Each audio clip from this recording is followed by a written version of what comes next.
First week में तो मुझे बहुत हेडेक, क्रेविंग्स और बहुत मूड स्विंग्स हुए। सेकंड वीक आते-आते मेरी एनर्जी स्टेबलाइज़ होने लगी।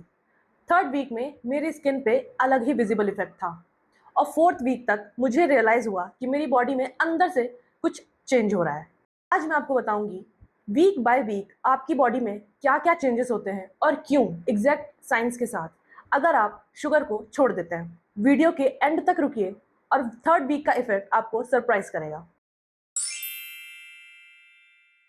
Welcome back to pharma scoop 24/7। मैं हूं डॉक्टर उदिता और आज हम शुगर फ्री जर्नी को वीक बाय वीक देखने वाले हैं। तो चलिए let's start with our first week. Week 1, the withdrawal and the reset phase. पहला हफ्ता सबसे ज्यादा टफ होता है और उसका रीजन है बॉडी का डिटॉक्स और withdrawal response, cravings, headache, irritability and mood swings. Frequent sugar intake bar bar spike करता है डोपामिन, ब्रेन के रिवॉर्ड सेंटर न्यूक्लियस एक्कम्बस में, काफी हद तक एडिक्टिव बिहेवियर जैसा। जब आप शुगर रोक देते हो तो डोपामिन सिग्नलिंग टेम्परेरीली ड्रॉप हो जाती है और इसकी वजह से क्रेविंग्स और लो मूड होता है जब तक कि आपके रिसेप्टर्स रिकैलिब्रेट नहीं हो जाते। बॉडी ऑलरेडी अडेप्टेड होती है फ्रीक्वेंट शुगर स्पाइक से। जब वो सडनली बंद हो जाता है तो इंसुलिन और ग्लूकोज के बीच में मिसमैच हो जाता है और उसकी वजह से ट्रांजिएंट लो एनर्जी होती है और हेडेक भी होता है जब तक ये इंसुलिन सेंसिटिविटी इंप्रूव नहीं हो जाती। Now the digestive shift starts. High sugar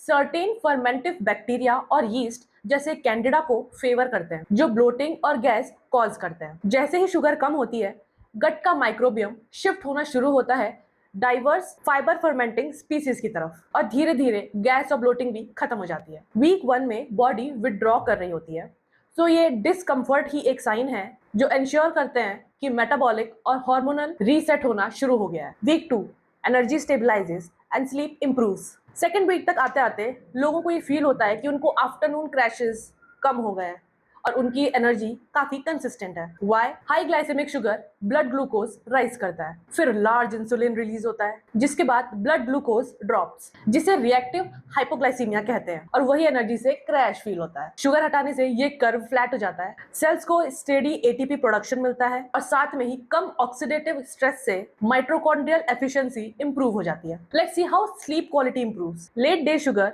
night time glucose dips या स्पाइक को कॉज करता है जो स्लीप आर्किटेक्चर को डिस्टर्ब कर देता है। स्टेबल ग्लूकोज से स्लीप कंटिन्यूटी इंप्रूव होती है और रिएक्टिव हाइपोग्लाइसेमिया से होने वाले नाइट टाइम एड्रेनालिन या कॉर्टिसोल सर्जेस भी कम होते हैं, मतलब डीपर स्लीप एंड कम awakenings. Your digestion normalises. Simple sugars intestine में ऑस्मोटिकली वाटर को खींचते हैं जो ब्लोटिंग और लूज स्टूल्स कॉज करता है। इसका इफेक्ट कम होते होते इंटेस्टाइनल वाटर बैलेंस नॉर्मलाइज हो जाता है और सेकेंड वीक तक ब्लोटिंग काफी कम फील होती है। And finally early insulin sensitivity shift begins. Pancreas अब बहुत कम इंसुलिन सीक्रेट कर रहा होता है जो क्रॉनिक हाइपर इंसुलिनीमिया को धीरे धीरे कम कर रहा होता है और इसी का इफेक्ट हम थर्ड वीक और फोर्थ वीक में ज्यादा क्लियर देख पाते हैं। Third week, visible changes on skin, weight and mind. ये वो हफ्ता है जब लोग बाहर से ही नोटिस करना शुरू कर देते हैं। सबसे पहले weight loss and belly fat reduction. Insulin एक स्टोरेज हार्मोन है। हाई इंसुलिन फैट ब्रेकडाउन को सप्रेस करता है, दैट इज लाइपोलाइसिस। शुगर कम करने से एवरेज इंसुलिन ड्रॉप होता है और hormone sensitive lipase stored fat specially visceral belly fat को ब्रेक करना शुरू कर देता है। साथ में ही एडेड शुगर एम्प्टी कैलोरीज होती है, उससे टोटल कैलोरी इनटेक भी ऑटोमेटिकली कम हो जाता है। Then your skin starts clearing. The shock point, high glycaemic diet insulin और IGF-1 बढ़ाता है जो सेबेशियस ग्लैंड एक्टिविटी और केराटिनोसाइट प्रोलिफरेशन स्टिमुलेट करता है, मतलब ज्यादा ऑयल और क्लॉग पोर्स। शुगर कम करने से ये हार्मोन्स कम होते हैं और एक्ने और ब्रेकआउट्स कम होने लगते हैं। शुगर सिस्टमिक इन्फ्लेमेशन भी बढ़ाता है, IL-1 बीटा और IL-6 एंड TNF अल्फा जो इन्फ्लेमेटरी स्किन कंडीशंस को और वर्स कर देते हैं। कम शुगर से ये सारे इन्फ्लेमेटरी लोड कम हो जाती है और हाई ग्लूकोज कोलेजन और इलास्टिन को ग्लाइकेट करता है जो कि एक डल स्किन का रीजन है।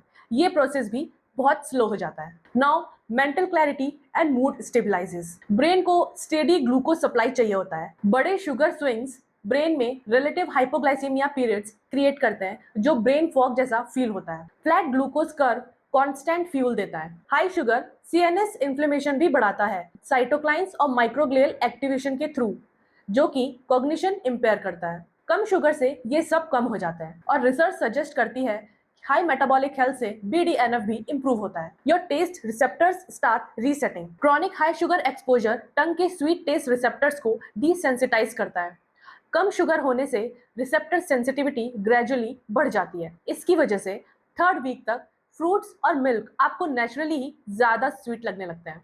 Week 4 deep metabolic repair. आखिरी हफ्ते तक चेंजेस सरफेस लेवल से डीप ऑर्गन लेवल रिपेयर तक पहुंच जाता है। सबसे पहले आपका ब्लड शुगर और इंसुलिन रेजिस्टेंस इंप्रूव हो जाता है। कम डाइटरी ग्लूकोज या फ्रक्टोज का मतलब है क्रॉनिक हाइपर इंसुलिनीमिया काफी हद तक कम हो जाती है। इंसुलिन रेजिस्टेंस रिवर्स हो जाता है क्योंकि हाई शुगर से होने वाले इन्फ्लेमेशन और लिपिड एक्यूमुलेशन कम हो जाते हैं। इंसुलिन सेंसिटिविटी रिसेप्टर्स रीस्टोर होने लगते हैं। Second, your fatty liver starts reversing. Fructose almost entirely liver में मेटाबोलाइज होता है। Directly de novo lipogenesis drive करती है जो फैट एक्यूमुलेशन NAFLD बनाती है। फ्रक्टोज कम करने से DNL शार्पली रिड्यूस होती है और कम ऑक्सीडेटिव स्ट्रेस से लिवर सेल्स रिकवर करने लगती है। Third, your kidney function improves. Chronic high glucose और शुगर ग्लोमेरुलर प्रेशर और हाइपर फिल्ट्रेशन बढ़ाता है जो नेफ्रॉन्स डैमेज करता है। शुगर कम करने से ये हीमोडायनामिक स्ट्रेस कम होता है और कम AGE फॉर्मेशन से किडनी टिश्यूज डैमेज भी कम होती है। Fourth, your heart and arteries calm down. High sugar liver को एक्सेस VLDL बनाने में ट्रिगर करता है जो कि ट्राइग्लिसराइड्स को बढ़ाता है। शुगर कम होने से VLDL और ट्राइग्लिसराइड्स अपने आप कम हो जाते हैं। एंडोथेलियल सेल्स में एडहेशन मॉलिक्यूल्स भी कम एक्सप्रेस्ड होते हैं जो प्लाक फॉर्मेशन कम करते हैं और LDL का ग्लाइकेशन कम होने से ऑक्सीडाइज्ड LDL भी कम बनता है और फोम सेल्स यानी अर्ली प्लाक्स का रिस्क भी कम। Sixth, immunity strengthens and minerals retained better. High glucose neutrophils की कीमोटैक्सिस, फैगोसाइटोसिस और ऑक्सीडेटिव बर्स्ट इम्पेयर कर देता है। ये सब पैथोजन स्किल करने के स्टेप्स। कम एवरेज ग्लूकोज से इम्यून सेल्स बेटर फंक्शन करते हैं। साथ ही हाई ग्लूकोज से होने वाला ऑस्मोटिक डायूरेसिस भी कम होता है जिसका मतलब मैग्नीशियम, कैल्शियम, जिंक जैसे मिनरल्स बॉडी में बेटर रिटेन करते हैं। Now beyond week 4 the long term pay off. और 30 दिन से आगे भी ये बेनिफिट्स कंटिन्यू करते हैं। सस्टेन्ड लोअर इंसुलिन और inflammation, type 2 diabetes, cardiovascular diseases, fatty liver और पॉसिबली कॉग्निटिव डिक्लाइन के रिस्क को सिग्निफिकेंटली कम कर देता है। कम ग्लूकोज एक्सपोजर का मतलब है कम AGEs और ऑक्सीडेटिव डैमेज जो वेसल्स, ऑर्गन्स और ब्रेन को लॉन्ग टर्म तक प्रोटेक्ट करते हैं। Now share this video with someone जिसका ग्लूकोज या शुगर इनटेक थोड़ा ज्यादा है और उनके साथ जो शुगर फ्री रूटीन चैलेंज पे है उनको और मोटिवेशन मिलेगा। Tell me in the comments आपका शुगर इनटेक कितना है। ये थी week by week complete science 30 days without sugar के पीछे। Like this video and subscribe to Pharmascope 24/7 if you have not for more evidence based pharmacy content. Now see you in the next video. Remember, don't self medicate.